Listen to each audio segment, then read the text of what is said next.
महाराष्ट्र की महायुति सरकार में खटपट बनी हुई है। कभी एकनाथ शिंदे की तरफ से चुनौती दे दी जाती है। पैच।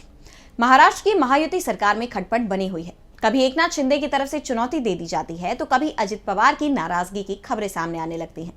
तो कभी सीएम देवेंद्र फडणवीस के फैसले सरकार में शामिल सहयोगियों को गुस्सा दिला देते हैं।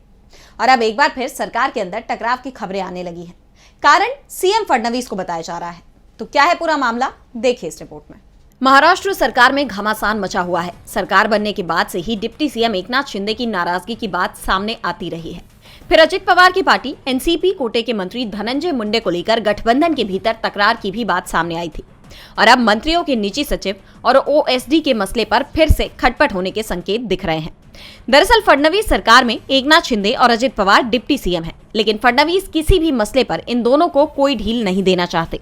इसी के चलते बीते दिनों पालक मंत्रियों की नियुक्ति पर भी विवाद हुआ था और अब मंत्रियों के निजी सचिव और ओएसडी की नियुक्ति पर विवाद देखने को मिल रहा है। देवेंद्र फडणवीस ने सभी मंत्रियों को जानकारी दी है कि किसी का विशेष कार्य अधिकारी यानी ओएसडी और निजी सचिव किसी दागी व्यक्ति को हरगिज नहीं बनने दिया जाएगा। उन्होंने साफ कर दिया कि मंत्रियों के ओएसडी और निजी सचिव चुनने का अधिकार मुख्यमंत्री के पास है। बिना सीएम की इजाजत के कोई भी मंत्री अपना ओएसडी और निजी सचिव नहीं बना सकता। फडणवीस के इस फैसले से शिवसेना और एनसीपी दोनों ही नाराज हैं। कृषि मंत्री और एनसीपी विधायक माणिक राव कोकाटे ने इस पर सवाल किया। उन्होंने कहा कि मेरे पी और ओएसडी भी अब सीएम तय कर रहे हैं, हमारे हाथ में कुछ नहीं बचा है।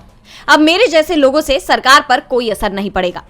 कृषि मंत्री के बयान पर जब सीएम देवेंद्र फडणवीस से सवाल किया गया तो उन्होंने इस पर तीखी प्रतिक्रिया दी। फडणवीस ने कहा कि मंत्री महोदय को शायद पता नहीं है कि मंत्रियों के निजी सचिव और ओएसडी की नियुक्ति का अधिकार सिर्फ मुख्यमंत्री के पास है। नियम के मुताबिक मंत्री निजी सचिव और ओएसडी की नियुक्ति से संबंधित प्रस्ताव मुख्यमंत्री के पास भेजते हैं और अंतिम मंजूरी मुख्यमंत्री ही देते हैं। अब तक मेरे पास 125 नाम प्राप्त हुए हैं, जिनमें 109 नामों को मंजूरी दी गई है, जबकि बाकी नामों को मंजूरी नहीं दी गई क्योंकि उनके खिलाफ किसी न किसी प्रकार के कोई आरोप है। इसके अलावा उनके खिलाफ किसी न किसी तरह की जांच भी चल रही है। फडणवीस ने साफ कर दिया कि वो विवादित नामों को मंजूरी नहीं देंगे। कोई नाराज होता है तो होता रहे, उससे मेरे ऊपर कोई असर नहीं पड़ेगा। डीबी लाइव की रिपोर्ट।